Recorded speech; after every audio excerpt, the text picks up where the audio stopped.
Tandi TV Podcast, powered by India's #1 gold buying company, Attica Gold Company. Thanthi podcast தொகுப்புக்கு உங்களை வரவேற்பது காயத்ரி மோகன். Axiom 4 திட்டத்தில் இந்திய விண்வெளி வீரர் சுபான்ஷு சுக்லா விவசாயம் செய்ய இருக்காரு. இதுக்காகவே பாசிப்பயிறு அதே மாதிரி வெந்தய விதைகளை கையோடு எடுத்துட்டும் போயிருக்காரு. விண்வெளி விவசாய திட்டத்தில் முக்கிய பங்காற்ற இருக்கக்கூடிய அவருடைய பயிர் வளர்ப்பு திட்டத்தில் செய்யப்பட இருக்கக்கூடிய ஆய்வுகள் என்னென்ன அப்படிங்கிறத பற்றி இப்போ விரிவாக பார்க்கலாம். ஆக்சியம் 4 மிஷன் மூலமாக விண்வெளிக்கு பறந்துக்கிட்டு இருக்காரு இந்திய விண்வெளி வீரர் சுபான்ஷு சுக்லா. 41 வருஷங்களுக்கு அப்புறமா விண்வெளிக்கு போகக்கூடிய இந்திய வீரர் அப்படிங்கிற பெருமையையும் அவர் பெற்றிருக்காரு. 140 கோடி இந்தியர்களுடைய விருப்பங்கள் நம்பிக்கைகளை சுமந்து செல்லக்கூடிய அவருடைய பயணம் ரொம்ப பெரிய எதிர்பார்ப்பை ஏற்படுத்தியிருக்கு. அவருடைய விண்வெளி பயணம் இன்னைக்கு இந்தியாவுக்கு வியூக ரீதியில் மிக முக்கியமான ஒன்றா இருக்குது. காரணம், இந்தியா விண்வெளிக்கு மனிதர்களை அனுப்புகிற ககன்யான் திட்டத்தில் தீவிரம் காட்டிட்டு வருது. ககன்யான் திட்டத்திலையுமே விமானப்படை குரூப் கேப்டன் சுபான்ஷு சுக்லா இடம்பெற்றிருக்காரு.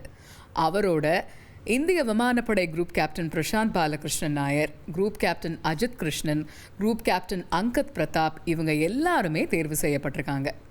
ககன்யான் திட்டத்தில் ஆளில்லா விண்கலம் இந்த வருஷத்துடைய இறுதியில் விண்ணுக்கு அனுப்பப்பட இருக்கு. இதுக்கான ஆய்வு பணிகளில் இஸ்ரோ ரொம்ப தீவிரமாக ஈடுபட்டு வருது. மனிதர்களை விண்ணுக்கு அனுப்பக்கூடிய ககன்யான் திட்டத்துக்கு அப்புறமா விண்வெளியிலேயே ஒரு ஆய்வு மையம் அமைக்கிறது இஸ்ரோவோட இன்னொரு முக்கிய திட்டமாகவும் இருக்குது. இந்த சூழலில் தான் சுபான்ஷு சுக்லா ஆக்சியம் 4 திட்டத்தில் பெறக்கூடிய அனுபவங்கிறது இந்தியாவோட அடுத்தடுத்த விண்வெளி பயணங்களுக்கு கை கொடுக்கும் அப்படின்னு எதிர்பார்க்கப்படுது. சர்வதேச விண்வெளி நிலையத்தில் 14 நாட்கள் தங்கியிருந்து ஆய்வு பணிகளை மேற்கொள்ள இருக்காரு Shubhanshu Shukla. America, India, Poland, Hungary, Saudi இந்த மாதிரி 31 நாடுகளை பிரதிநிதித்துவப்படுத்தக்கூடிய சுமார் 60 விண்வெளி ஆய்வு பணிகள் இந்த ஆக்சியம் 4 திட்டத்தில் மேற்கொள்ளப்படுது. அதாவது விண்வெளி பயணங்களில் நீரிழிவு நோயால் பாதிக்கப்பட்ட விண்வெளி வீரர்களுக்கு எப்படி உதவ முடியும், விண்வெளியில் அந்த மைக்ரோ கிராவிட்டியில் மனித மூளையில் ஏற்படக்கூடிய தாக்கங்கள்லாம் என்னென்ன, குறுகிய கால விண்வெளி பயணங்களில் மூட்டுகள் இரத்த ஓட்டத்தில் ஏற்படுத்தக்கூடிய விளைவுகள்லாம் என்னென்ன, இந்த மாதிரி 60 ஆய்வு பணிகள் மேற்கொள்ளப்பட இருக்கு. இந்திய விண்வெளி ஆய்வு மையமான இஸ்ரோ மேற்கொள்ள இருக்கக்கூடிய ஆய்வுகளும் இங்கே கவனம் பெறுது. விண்வெளியில் மைக்ரோ கிராவிட்டியில் எலும்பு தசை செயலிழப்பு பற்றியும் அதுக்கான சிகிச்சைகள் பற்றியும் ஆய்வு செய்யுது இஸ்ரோ. கணினி திரைகள் மேலே இந்த மைக்ரோ கிராவிட்டி சூழல் ஏற்படுத்தக்கூடிய தாக்கம், விண்வெளியில் பயிர் விதைகளுடைய முளைத்தல் செயல்முறை, அதோடைய வளர்ச்சியில் ஏற்படக்கூடிய தாக்கங்கள், 6 வகையான பயிர் விதைகளில் தாக்கங்களை ஆராயிறது, இப்படி ஆய்வுகளை இஸ்ரோ செய்யுது. இஸ்ரோவோட இந்த ஆய்வுடைய ஒரு பங்கா விண்வெளியில் விவசாயம் செய்ய இருக்காரு சுபான்ஷு சுக்லா. விண்வெளியில் விவசாயம் அப்படிங்கிறது மனித குலம் ரொம்ப நீண்ட நாட்களாக பேசக்கூடிய ஒரு விஷயம். இன்றைக்கி விண்வெளி விவசாயம் அப்படிங்கிறது விண்வெளி வாழ்வாதாரத்துக்காகவும் அவசியமான ஒன்றாவே இருக்குது. விண்வெளியில் வாழறதுக்கான மனித குலத்துடைய முயற்சிக்கு நிலா கடைசி வாய்ப்பாக இருக்கலாம் அப்படின்னும் பேசப்படுது. மனித குலத்துடைய ஆராய்ச்சி செவ்வாய் வரையில் நீளும் வேளையில் அங்கெல்லாம் நாம் போனால் என்ன சாப்பிட முடியும் அப்படிங்கிற கேள்வியும் எழாமல் இல்லை. இந்த சூழலில் தான் விண்வெளியில் விவசாயம் அப்படிங்கிற எண்ணம் விஞ்ஞானிகளுடைய மனசில் உதிச்சுது. இது தொடர்பாக அவங்களோட ஆய்வும் தொடருது. ஆரம்ப காலங்களில் மாலுமிகள் கடலில் நீண்ட காலம் பயணம் செய்கிறப்ப காய்கனிகள் அவங்களுக்கு கிடைக்கல. இதனால் வைட்டமின் சி குறைபாடு ஏற்பட்டு நோய்களால் அவங்க பாதிக்கப்பட்டாங்க. இப்போ விண்வெளி பயணத்துக்காக மனிதர்கள் குப்பிகள்லையும் பொட்டலங்களாகவும் பதப்படுத்தப்பட்ட பொருட்களை எடுத்துகிட்டு போகிறாங்க. இதுக்காக எடுக்கக்கூடிய செலவுகள் ரொம்ப அதிகமாக இருக்குது.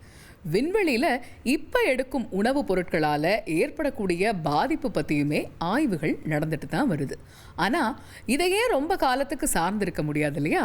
இதுக்கு தீர்வாக விண்வெளியில் புதிய ஊட்டச்சத்து நிறைந்த உணவை தயாரிப்பதில், அதாவது விவசாயம் செய்கிறதுல விஞ்ஞானிகள் நீண்ட காலமாகவே ஆய்வு செய்கிறாங்க. பொதுவாக விண்வெளியில் பயிரிடுவதில் முக்கிய சிக்கல் என்ன அப்படின்னா, அங்கே பயிருக்கு தேவையான ஈர்ப்பு விசை இல்லாமை தான். இதுக்கு 2010 செய்யப்பட்ட ஆராய்ச்சியோட முடிவில் வியப்பளிக்கக்கூடிய ஒரு முடிவாக ஈர்ப்பு விசை இல்லாத விண்வெளியில் வேர்கள் வளைந்த வடிவத்தில் வளர்ந்திருந்தது கண்டுபிடிக்கப்பட்டுச்சு. அப்போ ஈர்ப்பு விசை மட்டுமே ஒரு தாவரத்துடைய வளர்ச்சியை வழிநடத்துவது இல்லை அப்படிங்கிற முடிவுக்கு வரப்பட்டது. விண்வெளியில் வளரக்கூடிய தாவரங்கள் அந்த சூழலுக்கு தேவையான தனித்துவமான பண்புகளை வளர்த்து கொள்ளலாம் அப்படின்னுமே தெரிவிக்கப்பட்டுச்சு. அடுத்தபடியாக பயிர்களுக்கு சூரிய ஒளி கிடைக்கிறதுலையும் சிக்கல் இருக்குது. இந்த சிக்கலுக்கு தீர்வாக விண்வெளியில் ஏற்கனவே செயற்கை வெளிச்சங்கள் கொண்ட சிறப்பு அறைகளில் தாவரங்கள் வளர்க்கப்பட்டிருக்கு. விண்வெளி விவசாயத்தில் பெரும்பாலும் விஞ்ஞானிகள் மண்ணில்லா வளர்ப்பு, குறைந்த அளவு களிமண் அப்படிங்கிற முறையை தான் கையாளுறாங்க. 2012 விண்வெளியில் முதல்ல பூத்தது சூரியகாந்தி பூ தான். 2015 விண்வெளி விவசாயத்தில் விஞ்ஞானிகள் குறிப்பிடத்தக்க வெற்றியை அடைஞ்சாங்க. அன்னைக்கு சிவப்பு நிற கீரை முளைச்சு 33 நாட்கள் கடந்து அறுவடை செய்யப்பட்டுச்சு.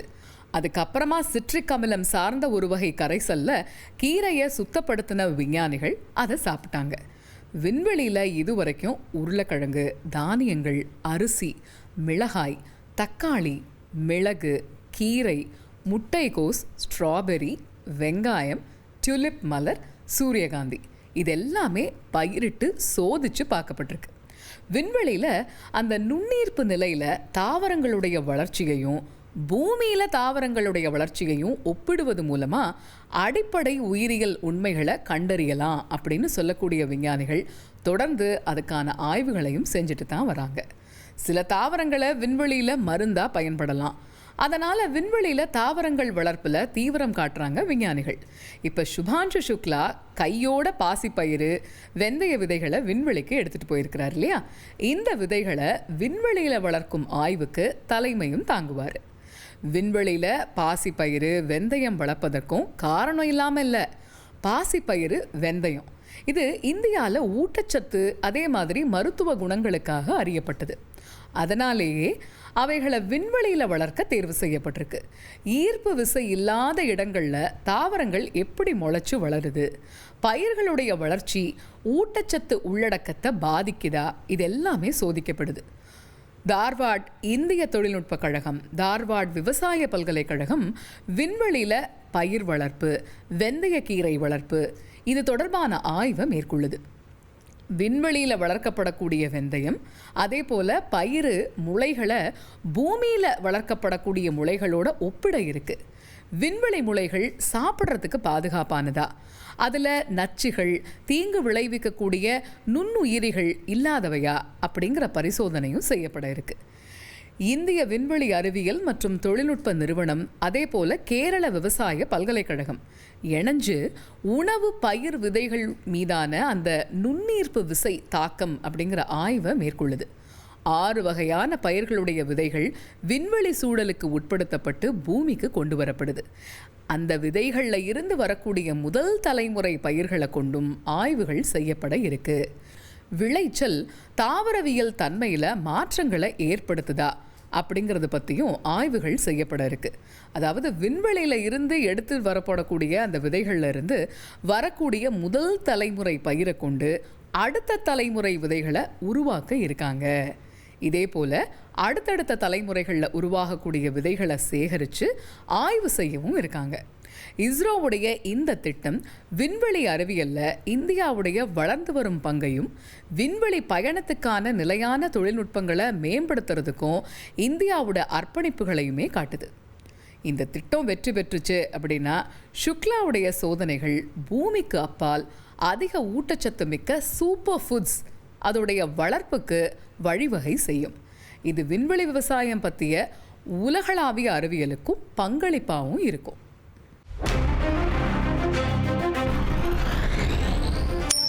தந்தி TV podcast powered by India's number 1 gold buying company, Attica Gold Company.